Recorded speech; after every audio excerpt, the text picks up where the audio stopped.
Salut! Moi, c'est Maude, coach en organisation. Et moi, c'est Rebecca, gestionnaire de médias sociaux. On est deux mamans entrepreneurs et on te partage nos réflexions sur des sujets et des situations parfois plus sensibles, parfois plus légères, qu'on vit dans notre quotidien. Parce qu'on sait que tu les vis toi aussi.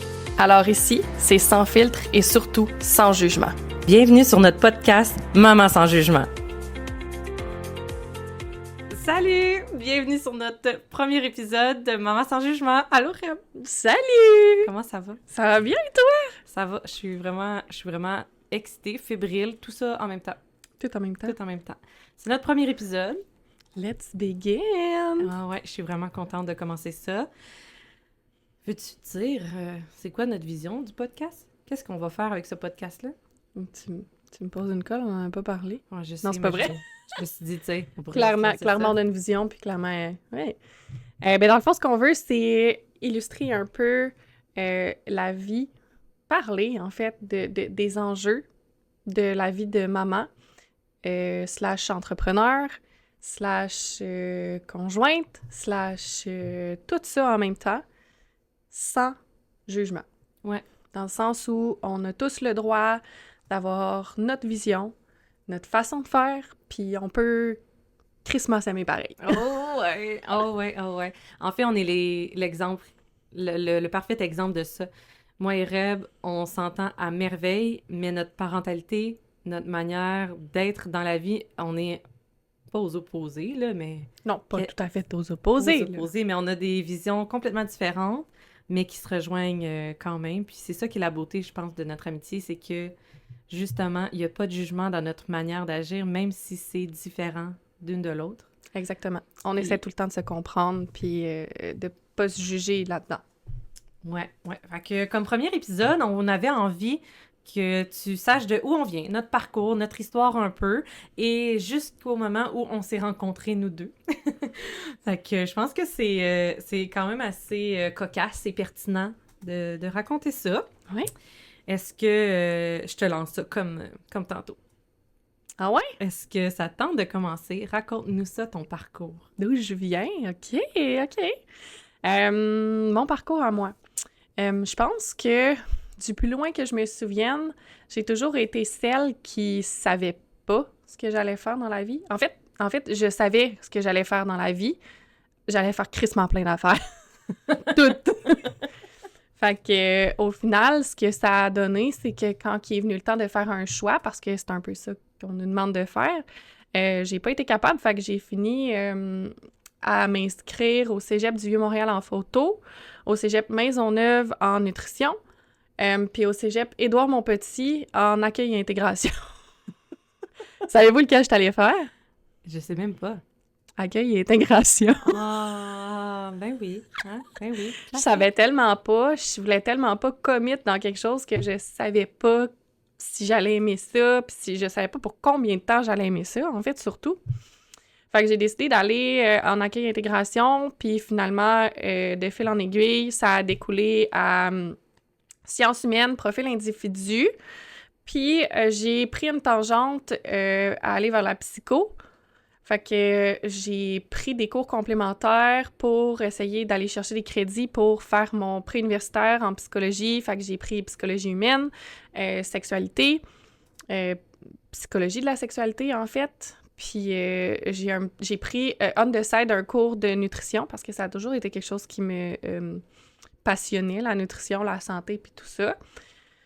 Une fois que j'ai entamé ça, il me restait une session à faire. Puis là, je sais pas si vous avez entendu parler de ça, là, mais il y a eu la grève étudiante.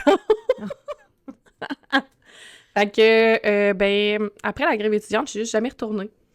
J'ai fait comme, OK, il s'est passé plusieurs choses dans ma vie personnelle avec ma mère, puis tout ça. Fait que ça a fait en sorte que j'ai décidé à ce moment-là de prendre une année pour travailler à temps plein, pour justement démêler un peu ce qui se passait dans ma vie personnelle.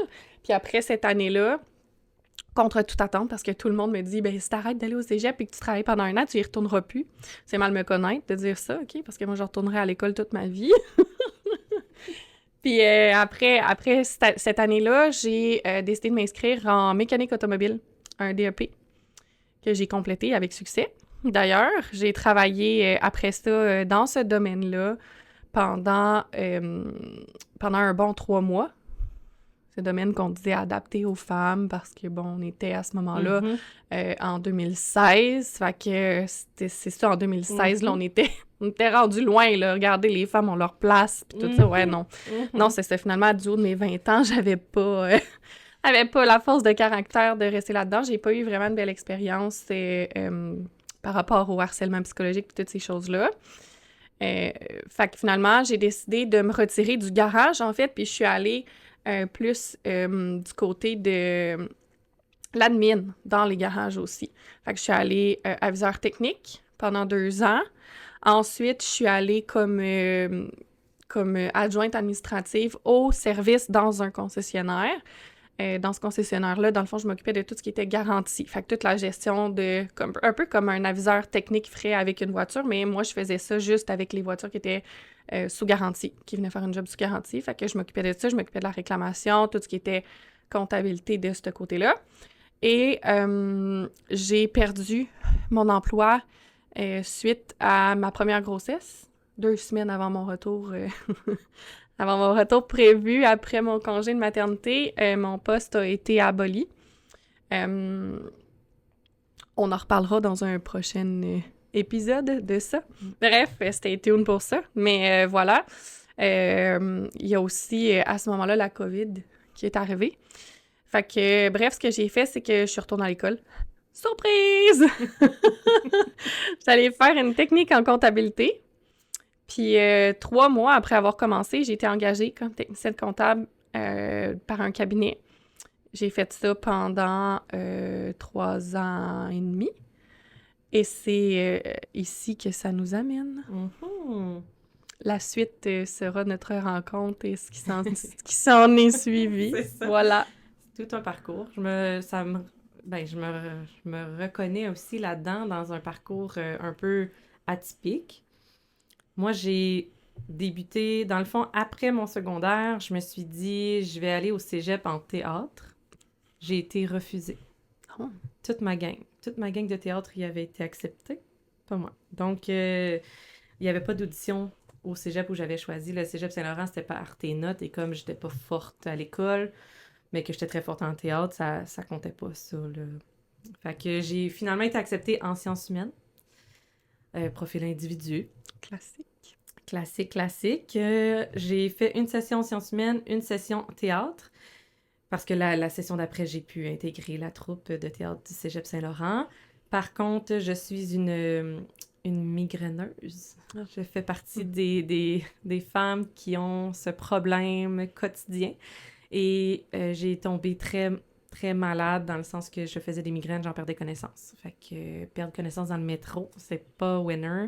J'ai dû mettre fin à mes études parce que je ne fonctionnais plus. Et quand tu prends trop de retard au cégep, à un moment donné, tu suis plus, là. Donc, lorsque j'ai mis fin à ma session, tout a déboulé, là. J'ai changé de job 7 fois.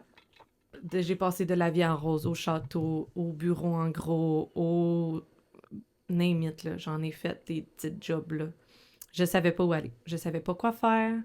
Comme tu as dit tantôt, on nous demande de prendre une décision pour notre avenir. Je savais pas, là. Je savais pas. Tu sais, pour te dire, là, théâtre, là. Je veux dire, j'ai rien contre ceux qui vont en théâtre, mais je me voyais pas faire ça de ma vie, là. C'est juste parce que j'aimais ça, je me suis dit, bah, je vais aller là-dedans, j'aime ça. Je vais faire ce que j'aime. Mais bref, fait que j'ai vagabondé d'emploi en emploi jusqu'à temps qu'une très bonne amie à moi m'écrive, une très bonne amie que j'avais au secondaire, qui est d'ailleurs, je vais faire une petite parenthèse ici, qui est d'ailleurs une collaboratrice de l'équipe Taïra. Yeah! Donc, si elle écoute le podcast, elle va peut-être se sentir concernée. Elle m'a écrit, elle s'appelle Mélissa, là, je vais la nommer. Elle m'a dit, je viens de commencer un travail à la commission scolaire comme éducatrice et ça pourrait peut-être intéresser. Comme moi, j'étais en constant changement d'emploi, je me suis dit, c'est bien payé la commission scolaire, je vais y aller. Finalement, j'en ai fait mon métier. Je suis allée étudier pour avoir mon diplôme d'éducatrice. J'ai fait 4 ans scolaires, 4 ans et demi en petite enfance, donc avec les bébés, les 18 mois. J'adorais ça. Par contre, c'est exigeant. Je vais Puis le la dire. partie bien payée, c'était-tu vrai? Ouais, ben commission scolaire, c'est bien payé, Ah, mais ok, t'avais ok, pas ok. d'heures. Ouais, c'est ça. Donc, Mm. je gagnais un bon salaire pour le temps où j'étais là, mais en faisant 10 heures semaine, quand même, t'as un bon salaire, ben ça reste là. Tandis que là, j'allais dans la petite enfance, mon salaire était un peu moins, mais j'avais un temps plein. Donc là, je me suis dit, bon, je veux gagner plus dans ma vie. Je vais peut-être augmenter mes capacités. Donc, je suis allée commencer un certificat à l'université en soutien pédagogique. Encore là, moi puis l'école, c'est de l'amour reine. J'aime tellement l'école, mais on dirait que l'école m'aime pas. Fait que, bref, un jour, j'ai rencontré le père de mes enfants et il m'a fait déménager.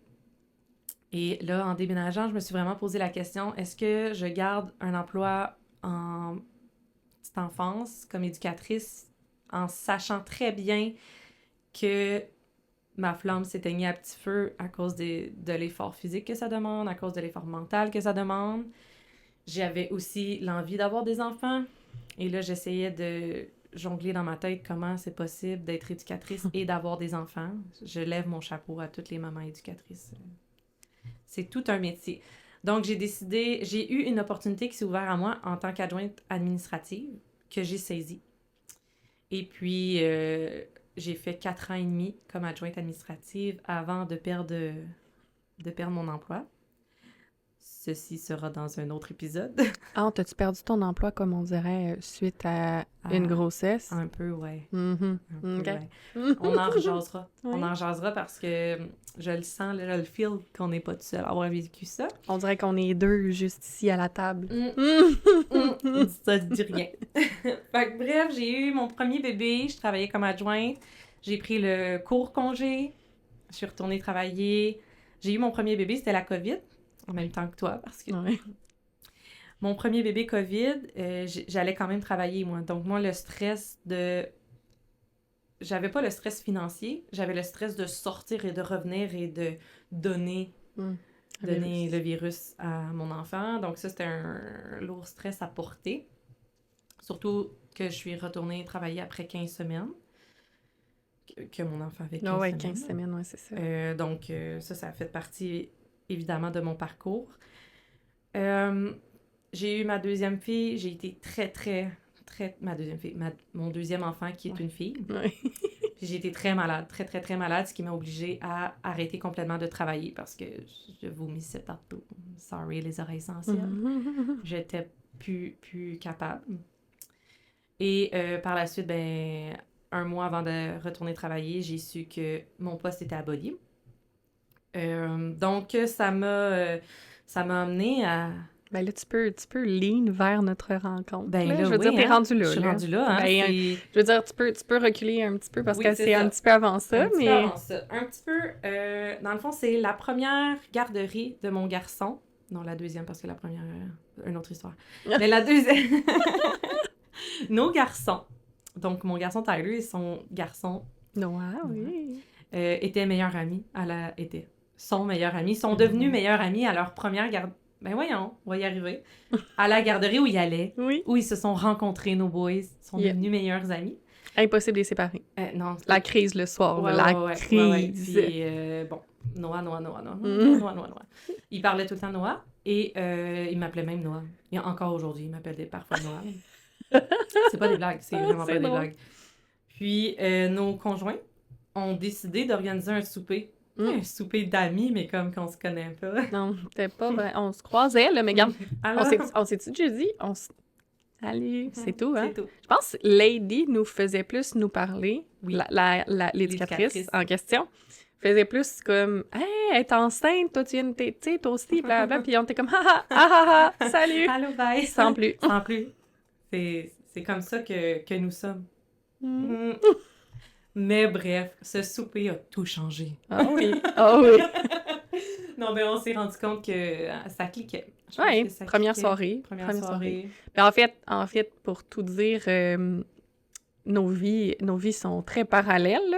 Mm-hmm. On a rencontré nos chums même année, presque même période. Mon chum, je l'ai fait déménager dans le coin. Ton chum t'a fait déménager dans le coin. C'est vrai. Nos garçons ont 1 mois de différence. Nos filles ont 5 mois... 4 mois de différence. C'est vrai, t'as accouché d'avance. Ha! Ouais, un petit peu. Un petit peu. Nos filles ont 4 mois de différence. Fait que, tu sais, puis sans dire que ton premier, c'est un garçon, ta deuxième, c'est une fille. Oui, même ça. affaire pour moi. On a beaucoup de points. C'est comme tu dis, nos vies ont été un peu... on a beaucoup de choses en commun. Puis c'était drôle de constater. Encore aujourd'hui, on parle puis on découvre des trucs. On est comme, ben...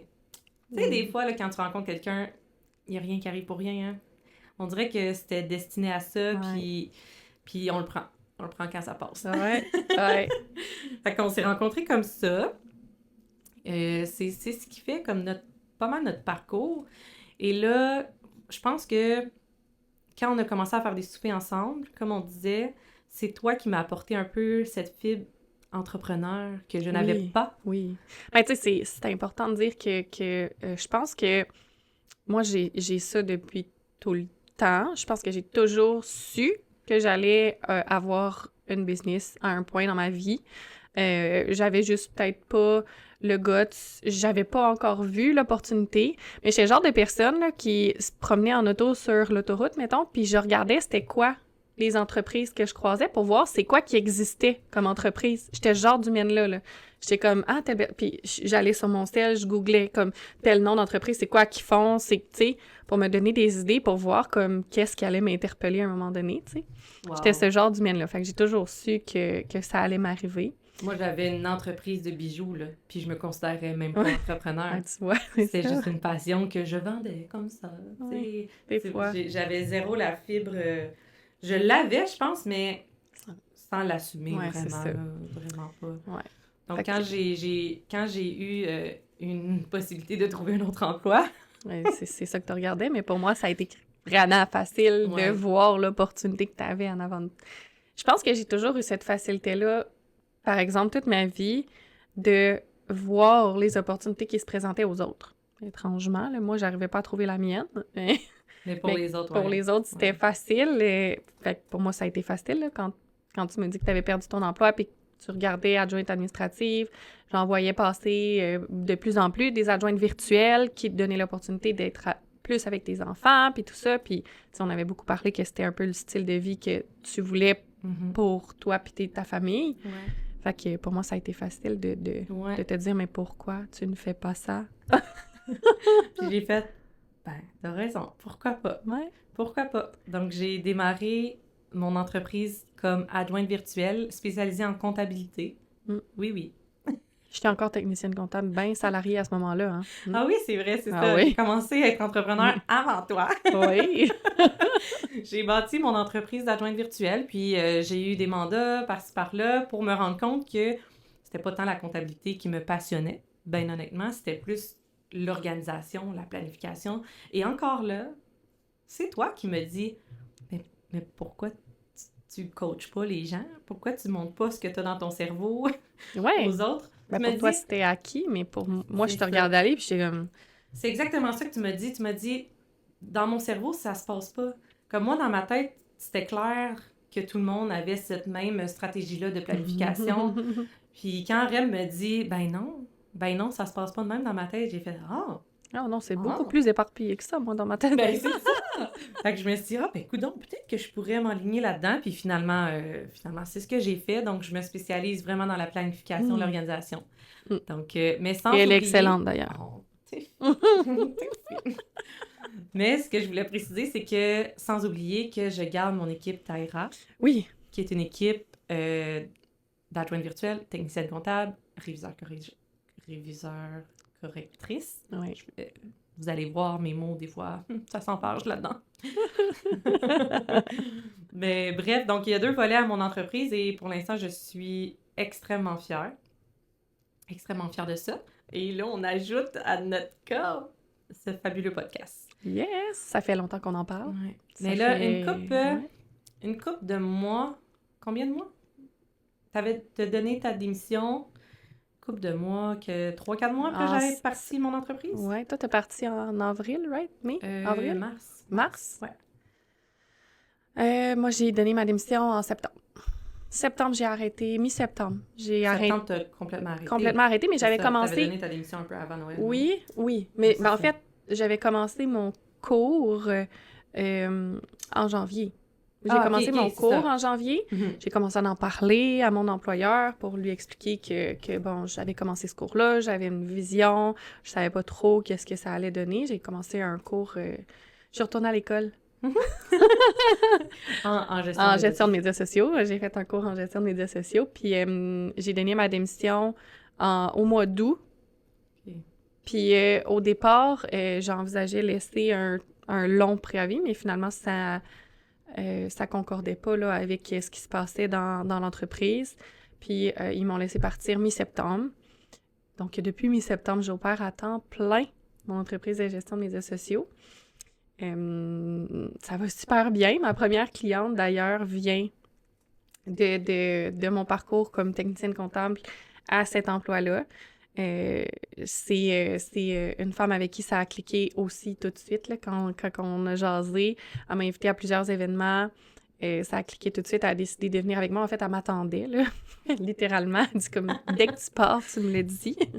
Et on a commencé à travailler ensemble direct quand je suis sortie là. Puis de fil en aiguille, là, j'ai bâti ma clientèle comme ça.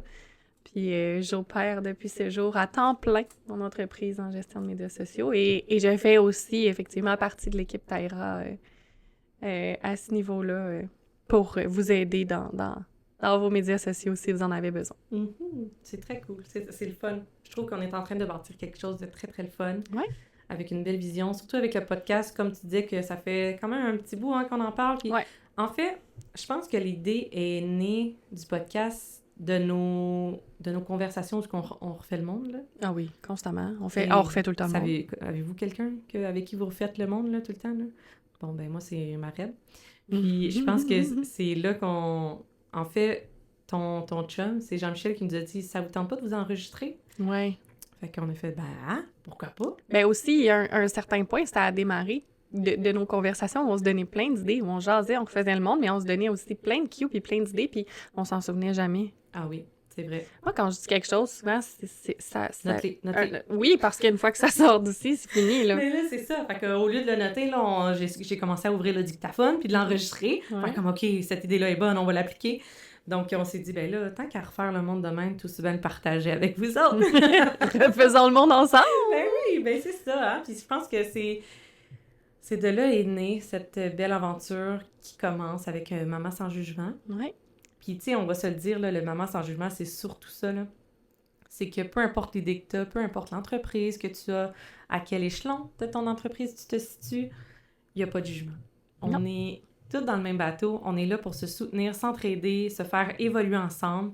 Puis j'espère vraiment que ce podcast-là va permettre à plusieurs femmes de se sentir bien, de se sentir dans la douceur, dans la légèreté.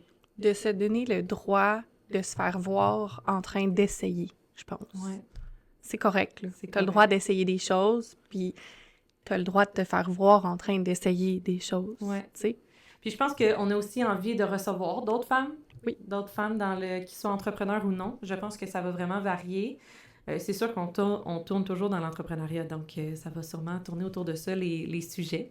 Mais on a beaucoup de sujets variés. Je pense qu'on a beaucoup de choses à dire. Oui, on a beaucoup de choses à dire. Ouais, je pense qu'on va prendre cette tribune-là pour dire beaucoup de choses. Oui. De refaire le monde. Non, mais je veux dire, tu sais, on est, mettons, pour être très clair sur nos axes, c'est vrai qu'on tourne un peu plus dans le monde de l'entrepreneuriat, mais on est deux personnes, deux femmes très féministes. Plus on avance dans la vie, plus on se rend compte des défis qu'on croise en tant que femme, puis on se rend compte que des fois, on pense que c'est normal, mais qu'il y a certains défis qui ne le sont pas. Fait que, tu sais, nos axes, on baigne beaucoup entrepreneuriat, la maternité, le féminisme. Puis là, je parle de féminisme, mais on parle de féminisme ici qui est très équilibré et qui est très sain, là. Je veux dire, on n'est On n'est pas On n'est des... pas On n'est pas militantes, des... là, Non, c'est ça, nécessairement. là, je veux dire... On y va avec le On n'est gros pas bon extrémistes, sens. là. Non, c'est ça, pas C'est ça. extrémiste. On Tu y sais? va avec notre gros bon sens que les gens parfois n'ont pas le même, là. Ouais. On en jasera. On en Ben oui, jasera. c'est ça, tu sais. Fait que nos axes, ça tourne un peu autour de ça. Nos conversations sont toujours un peu autour de ça, là. Ouais. L'entrepreneuriat, la maternité, les défis des femmes, puis... Ouais. La femme qu'on veut devenir. ouais. Le développement personnel, ouais. C'est C'est ça. pas mal tout le temps ça, nos axes, ouais. Exact. Fait que c'est ce qui va refléter dans notre podcast. Fait que je pense que ça fait le tour pour Eh oui. aujourd'hui comme premier épisode. Je trouve ça très, très cool. Très, très le fun, Merci. qu'est-ce qu'on fait. Fait que je t'invite à nous suivre sur nos réseaux sociaux. Donc, À suivre le podcast aussi, de toute évidence. Oui. Il y aura d'autres épisodes à venir. Hein? donc Rebecca Aymon, Ah oui, pour mes réseaux sociaux. Instagram. Instagram et Facebook. Mhm. Rebecca Aymon. Moi, c'est Maude Lévesque sur les deux. Mm. C'est- Rebecca avec un K, si vous cherchiez. Attends. Donc, n'hésite pas à partager le podcast sur tes réseaux sociaux, justement. Plus on va se faire voir, plus on va pouvoir continuer à propager notre message. Et puis, n'hésite pas à mettre des belles petites étoiles sur Spotify. Au cours des épisodes que tu c'est aimeras. Ouais. ça. Fait que, on se dit à la prochaine. Bye tout le monde! Bye! À bientôt!